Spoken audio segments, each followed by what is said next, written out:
Control C. Hello, everybody. My name is Delazar and today we're going to be doing a reaction video. Now, this is 2 weeks old of a video, and I'm probably way too late.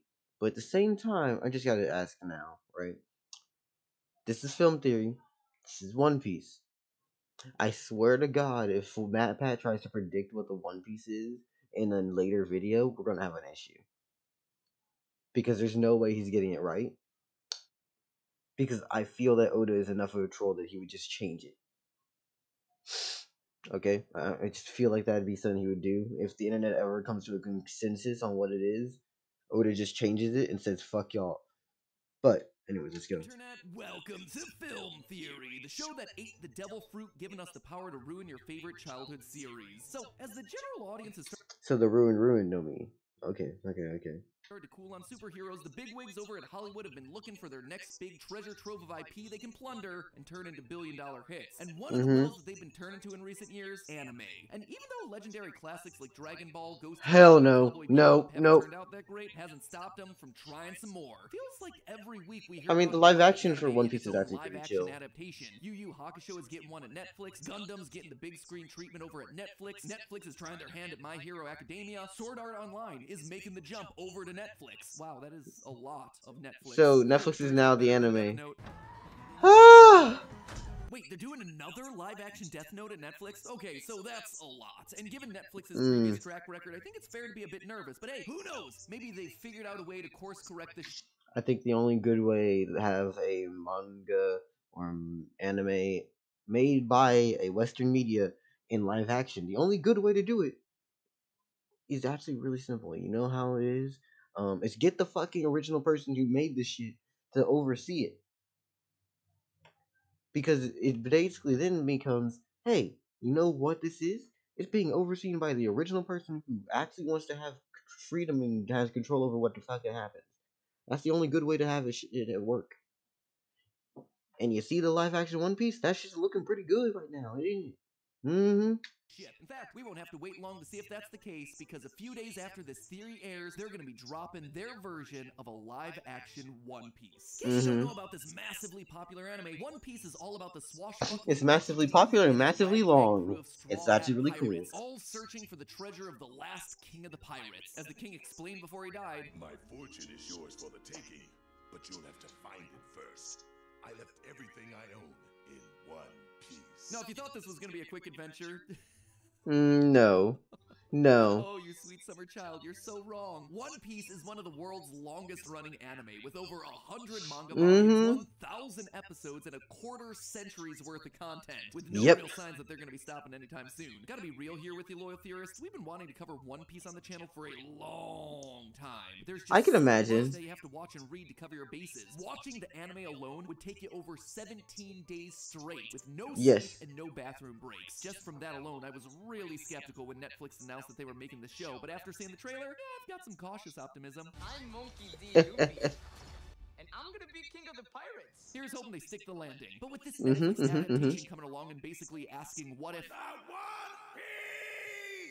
One Piece is real! God, no. I mean, it's fucking cringy, but I like it. One Piece were real, and by that I mean, what if the world of One Piece were real? This is a franchise with an incredibly unique setup in a world that is instantly recognizable. So, what would happen if we applied real-world science to it? That's right, friends. We're doing a certified theorist classic today. Isn't One Piece world like the size of fucking Jupiter? So, is he about to apply tons of fucking water with that much gravity? Now there's a lot of force pushing it all down because of gravity, and then all of a sudden it starts boiling because it's too much shit in the friction, so the world just boils instantaneously.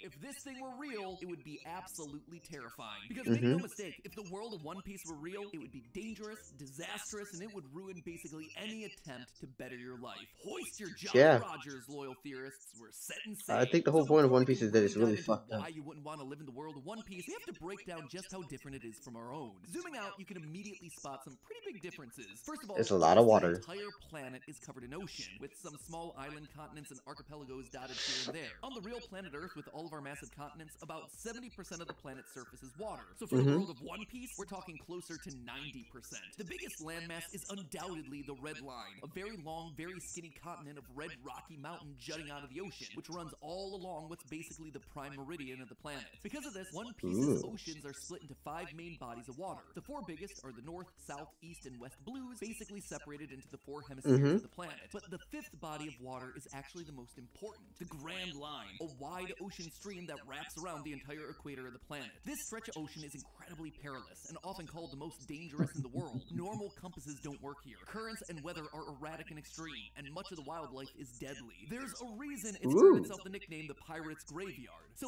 other than that forbidding label on the Grand Line, what would the big issues of this planet actually be? Well, the first problem the world of One Piece would face actually comes from its most iconic feature, the fact that it's just covered in ocean water. See, this one fact would probably mean that the world's inhabitants don't have time to fight over who's gonna get the One Piece first, because they're too busy fighting over another more essential resource, one required to survive, water.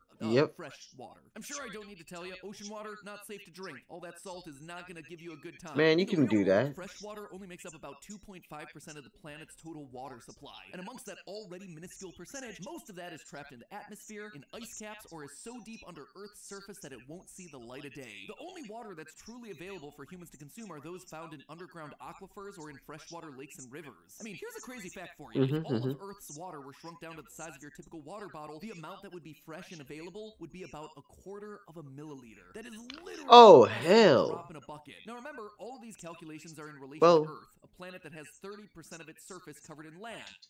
But isn't this fucking planet like way bigger than Earth? Land that has massive lakes and rivers, and even we still have freshwater shortages. Now, take away all the continents, the Great Lakes, the rivers, the streams, and replace it all with even more giant oceans full of undrinkable salt water. People are going to struggle. Sure, some islands in One Piece probably have fresh water. Obviously, real-world islands like those in Hawaii have plenty of fresh groundwater reserves and local spring water, but those can run dry, and pumping wells in their coastlines put you at a massive risk of accidentally sucking up ocean water, contaminating your pool. Factor in the limited farmland available on the islands, and you've suddenly created a world that's going to be forever in conflict, not over a piece of pirate treasure, but over a lack of food and water. The second major environmental problem you're going to run into in the world of One Piece is... Sorry, man. I had a random ass fucking ad come through. Just waiting for this shit to bypass. Come on, let's get it out of the way. Bitch, no.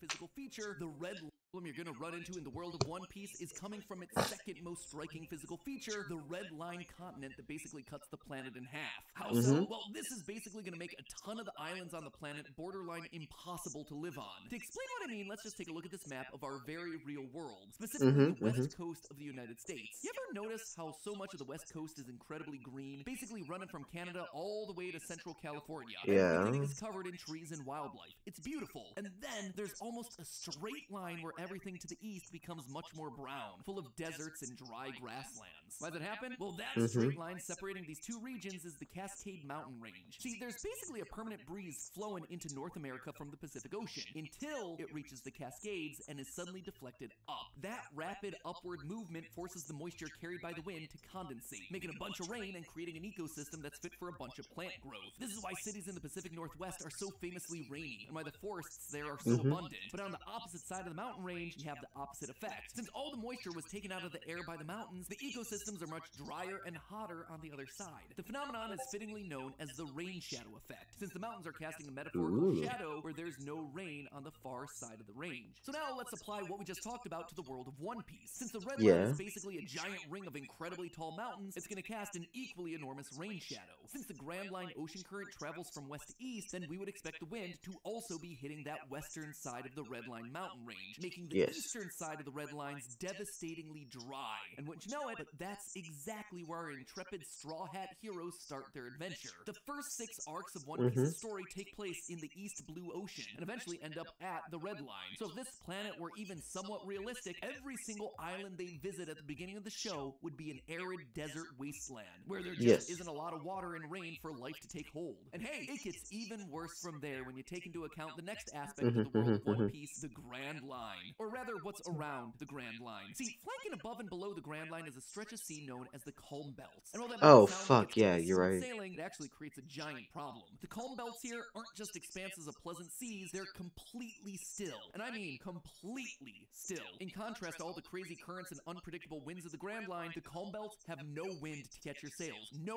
currents to carry you along. And that right there would be outright disastrous, maybe even apocalyptic in a real-life climate system. If water and wind just flat out stopped, like it hit a brick wall at the calm belt, that means that the oceans in the northern and southern hemispheres aren't sharing any water. Similarly, since the Red Line continent is basically dividing the world in half, it means that the oceans in the west and eastern hemispheres are also not sharing water, besides a pathetic trickle that just gets through at the reverse mountain. Basically, each ocean in the world of One Piece is in its own entirely enclosed system. Why is that so? Yeah. Temperature. Because the planet's a big old spheroid, the central part of the equator receives a whole lot more of the sun's heat compared to the poles. That's one of the big reasons that places like Central America, Honestly, I thought Central this was Africa, going to go and somewhere Southeast else, Asia but have this is such not warm going there. tropical climates. However, the currents running throughout our oceans I thought he was going to go into like the warmer waters political from the aspect of equator fucking One down Piece, but towards the no. poles, thereby This is increasing the going overall completely temperature down to of those climate areas is and going making to them more die. temperate and habitable for more creatures, including us humans. If you want a really good example of how this works, look no further than Europe. You ever notice how far north Europe actually is on the map? Cities known for their warmer climates like Rome actually sit on the same latitude as more notoriously cold climates like Boston. Europe is able to maintain a warmer climate in part thanks to these ocean currents. So if those currents were to just somehow stop, large parts of Europe and North America would likely experience incredibly long periods of freezing conditions, devastating trade and agriculture in those areas. Now apply this to the world of One Piece. The warmer waters inside the Grand Line are essentially trapped inside the Grand Line. They can't be distributed to the northern and southern parts of the world. That would, in essence, make those parts of the globe permanent Arctic wastelands, unfit for most Oh habitation, shit. let alone any tropical island pirate adventures. Now, all of this is awful, and if One Piece were anything remotely close to realistic, this paints a picture of a devastating hellscape. Basically, half the world would be desert, a lot of the northern and southern hemispheres would be frozen over, and there would be very few resources across the board to sustain any sort of population. The long and short of it, the world of One Piece is totally messed up. Not only would the way the world is built result in something completely unlivable for a huge To be percentage fair, of the One surface, Piece but the also has a natural lot of phenomenon that we fucking see magical coming from the shit going Grand on. Line don't only make it dangerous for sailing, it also completely destroys any possibility of technological advancement on that planet. Things would basically be stuck at the technological level of the Industrial Revolution or just before, which, hey, wouldn't you know it, that's exactly what we're seeing. In One Piece, everyone is basically just sailing ships around. Engines of any sort are exceedingly rare, and any sort of transportation or technology usually comes from the use of the weird wildlife on the planet, or magical powers granted by the Devil Fruit. So in reality, when you look at it, for as scientifically inaccurate as this world is, the end result is largely what you're seeing on screen. A bunch of people leaving their resource-starved island in hunt of something better. Hi diddly-dee, a pirate's Where's life for me? But hey, that's Just just a theory. A A film theory. And And anyways, so I did a bunch of bullshit. I did my usual bullshit. If you want to, go check out the original video. I'm gonna have a link in the description. Probably in the same way that I do most of this other stuff. I didn't link. I'm gonna be honest with you, right? Yeah, I'm just gonna. You know what? Fuck. I'm just gonna link the original video. And the channel, and not much else. I'm also gonna share this one. Let me get a little fucking stretch out here. Okay, there we go. Anyways, so you know how this works. This is the part of the video where I tell you, hey, go down into the description and find something. AKA, go fucking watch the original. Thank you. There's also the part where I tell you, hey, you know what you should do that you definitely would have a lot of fun with? Dang it, why is he always on the left side? There we go.